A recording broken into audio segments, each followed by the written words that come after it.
Hey guys, welcome back.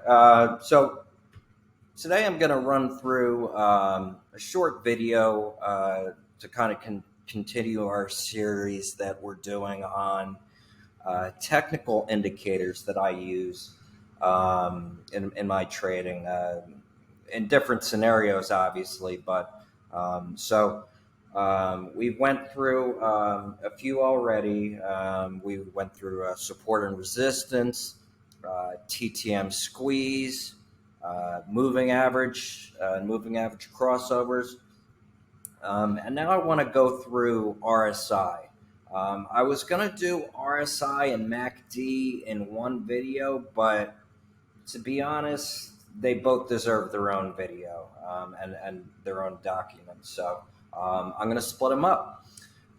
So first, let's get into what the basics of what RSI is. What the fuck is RSI, right? RSI stands for Relative Strength Indicator, and I'm trying to keep things super simple for you guys. So I'm not going to get into so much of okay, what is this? What are the details to this? No, I'm going to show you. Okay, why does this matter to you? What is it?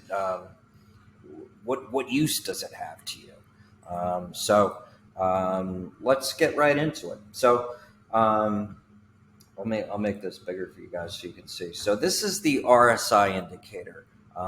If you're following along on your trading view, you can just go to indicators, pull it up here. I think you can type in just type in RSI and pull it up, and you'll get this indicator.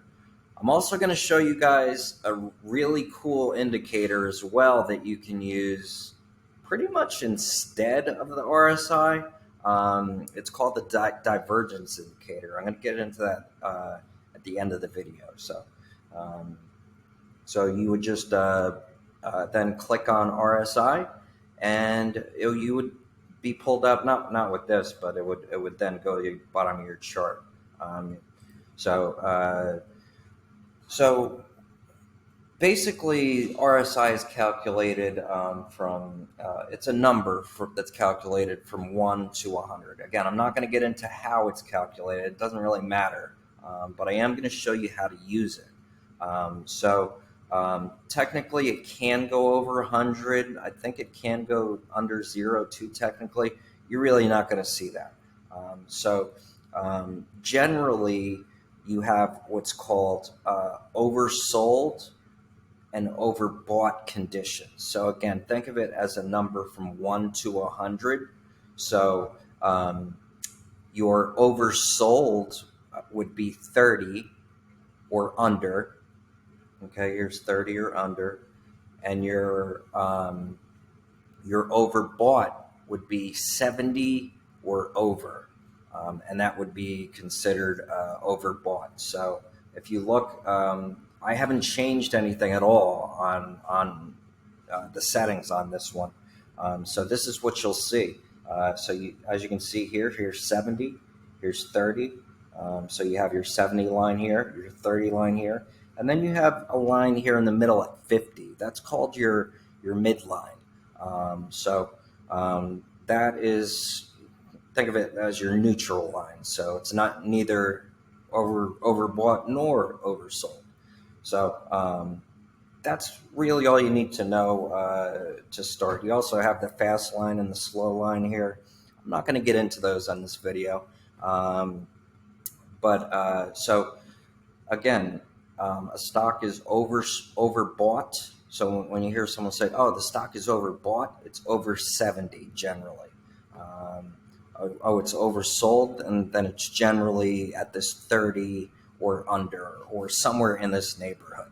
All right. So let's now that we understand the basics of that, let's look at it in the real world here.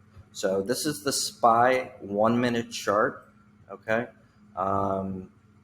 And let's take a look at it. So this is the latest and greatest. This is from Friday, so I'm not pulling up any special charts. I just want to show you how this works in the real world. So let's my face is kind of blocking it here.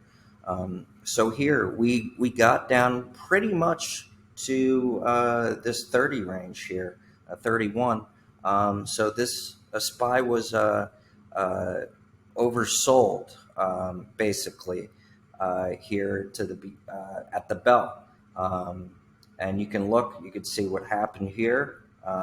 It started to pop and the price went up. Now, this doesn't always happen, okay? This is one way you can trade it.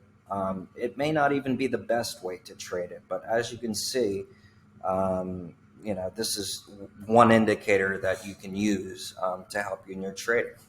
As you can see, it went back up here. It didn't quite get to overbought, but it got damn close. And then it started to drop again. And if you can see that, look at the price difference here. The price drops as well. Again, we get back to oversold here, or excuse me, overbought, and the price cools off a little bit. Same thing over here. We get back to overbought, the price drops. All right, you see how that works? We get down almost to oversold again, and our price goes up. And it can be as simple as that. Price goes, price is back up here to overbought. And then now here's an instance. I'm glad this is I can point this out here. So we're at extremes here. We're at 75, so we're very overbought. This is why you shouldn't just trade off any one indicator. So some people would say, "Oh, it's overbought. Let's enter puts. Let's short it." Well, if you look here, we actually have what's called some divergence. I'll get into that in a little bit, but the price actually goes up even though the RSI started to drop. So even though we were overbought, the price continued to climb a little bit. Now, granted, it did end up going down as we were, and a lot of times it does do that, but that's another reason why I should never use any one indicator. But as you can see, it's pretty, it's pretty effective here. Again, down here to oversold, and the price jumps. Back down here to oversold, and the price jumps. So it can be as simple as that. And then you can also use the midline as basically an indicator of how a stock is trending, okay? And what I mean by that is, so if we're above the midline here, like we are here, we kind of dip down here, but in general, see how we're above the midline? This stock is considered in an uptrend. And just look at up top here, look at the prices as we're in this uptrend, right? So the stock is considered in an uptrend. Now, after it dips underneath this, we go back into a little bit of a downtrend over here, if you see. Okay, and now we're back above it. The stock is in an uptrend. Okay, down here below it, the stock is in a downtrend. Okay, so that's another way that you can kind of see. Okay, what is this stock doing? So that's really the raw basics of RSI. One bonus thing that I'm going to show you guys here is an indicator that I found that basically does the divergence for you. So divergence is basically when the stock price does one thing and the RSI does the opposite. Okay, so that's when let's say SPY is going up, the RSI is going down. That's called divergence. And you have two different types of divergences. You have, really four. So you have bullish divergence, which obviously is bullish, and bearish divergence, which is the opposite. But you also have hidden divergence and just regular divergence. So divergence is when you see divergence, that's a trend reversal. Okay, and when you see hidden divergence, that is a continuation of the trend. And I'm going to show you that. So don't sweat if you don't understand it. Okay. So here's the SPY hourly chart. So first I'm going to show you how to get to the indicator. All right. So you go to indicators, simple as typing in divergence, and your divergence indicator will pop up. Okay. I'm gonna do a fresh one so you guys can see. So this is what it'll look like down here. Okay. This is the one I made.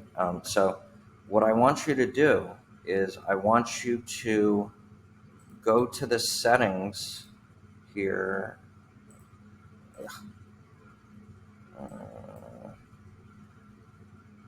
Hang on, sorry guys. It's in front of my face on the camera. Yeah, you probably can't see that, but I can. So let me do this. Let's switch it. Let's move that there. Move you up. Can I still not see it? Come on. Okay, let's get rid of the regular RSI. All right. Can I still keep? Come on. You're killing me. My face is right in the way, guys. It's super annoying. All right, let's do this. Can I do this? No, that doesn't work either. All right, what can I do? Can I move? All right, I can move my face. There we go. All right, that'll do. Okay, I'll just get this back to normal here. And why don't I have my settings here? There we go. Okay. So this is what your indicator will look like. Sorry about the little mishap. So you're going to go to click on your divergence indicator here. Okay. And go to settings. And it's going to look like this. You're going to click on these 4 boxes. Okay. So that's going to pull your hidden divergences up as well. And then I want you to go to your RSI source, and I want you to hit on open, high, low, close 4, OHLC 4. Okay, and what that's going to do is it just gives you a little bit more accurate reading. And then you're going to look like this. So this is what it's going to look like. As you can see, it pretty much looks like the regular RSI indicator. Okay. And you have your numbers, 100, like I said, it can go higher, to 0 in general, with your midline at 50, your overbought line at 70, and your oversold line at 30. Okay. And again, getting back to divergence. So divergence is a trend reversal. So when you see divergence, okay, so not hidden divergence, which is the H in front of it, but divergence, that's going to signal a trend reversal. And again, no indicator is perfect. So, you're not always going to get a trend reversal, but that's your signal.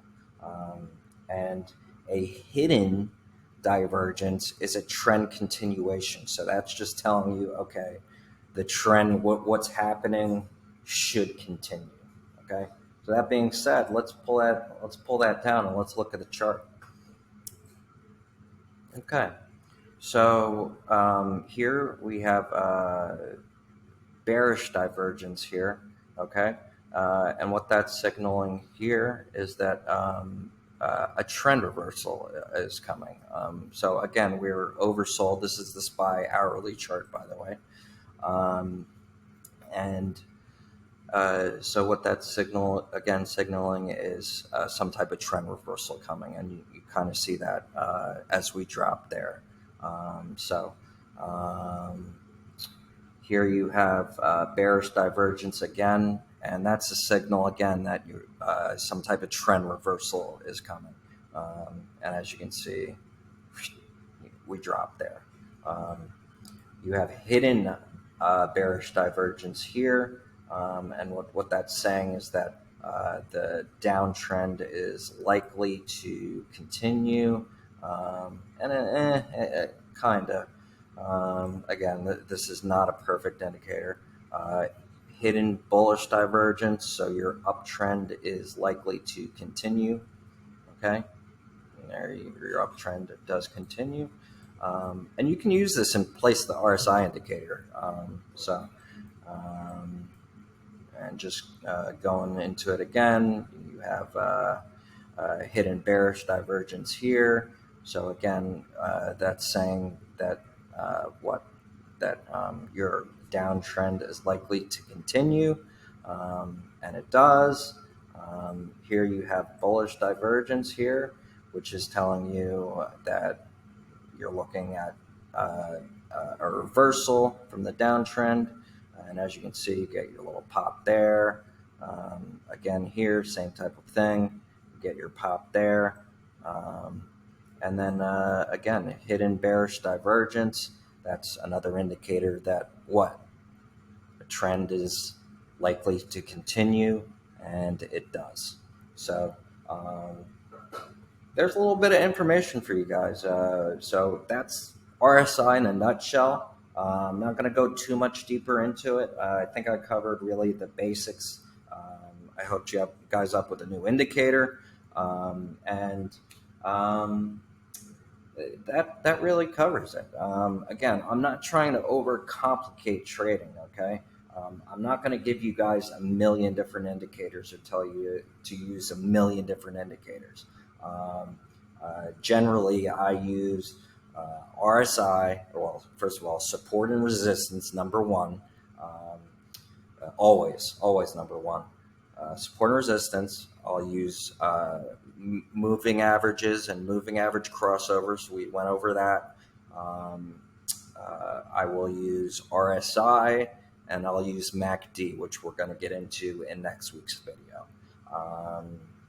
Those are the general indicators that I use. I mean, and I've had a lot of success just using those, or a combination of those, for. Now, do I use other indicators? Absolutely. I mean, you can look at this list here. I've got TTM squeeze, VWAP, obviously. Super trend indicator is another one that I like. The McClellan oscillator. There's dynamic support and resistance, obviously, Bollinger Bands, auto trend. But you don't have to, and I pull those out in different, kind of different instances. But generally, I'm using, again, support and resistance, moving average crossovers, okay? Moving average crossovers, right? RSI, which we just went over, okay? And MACD, which I'll go over next week. So keep it simple, guys, don't overcomplicate it. And practice, get in the fucking charts, the hardest part for me with trading and charting, technical analysis, was sitting down and saying, okay, I'm going to fucking learn this. Like, I'm going to stop bullshitting. I'm going to stop making excuses. I'm just going to learn this. And as soon as I did that, I got it in the charts and I'm like, okay, what's a candle? Oh, really? That's it? It's this simple? Why the fuck did I wait so long to learn this? And I imagine that many of you will have that same, type of, you know, uh, point of view when you finally buckle down and say, I'm going to learn this. So get in the charts, practice. This isn't fucking rocket science. You don't have to make this complicated. And, if you like the videos I'm putting out, if you like the information I'm putting out, give me a like, give me a subscribe, and I'll keep putting out this information for you guys. So I appreciate you guys watching, appreciate your support, and enjoy the rest of your weekend, guys. Tomorrow's Monday. We're going to fucking get at it. It's a week before my vacation, so I'm going to go ham, and let's make some money next week. Hope you guys learned something. Appreciate you watching.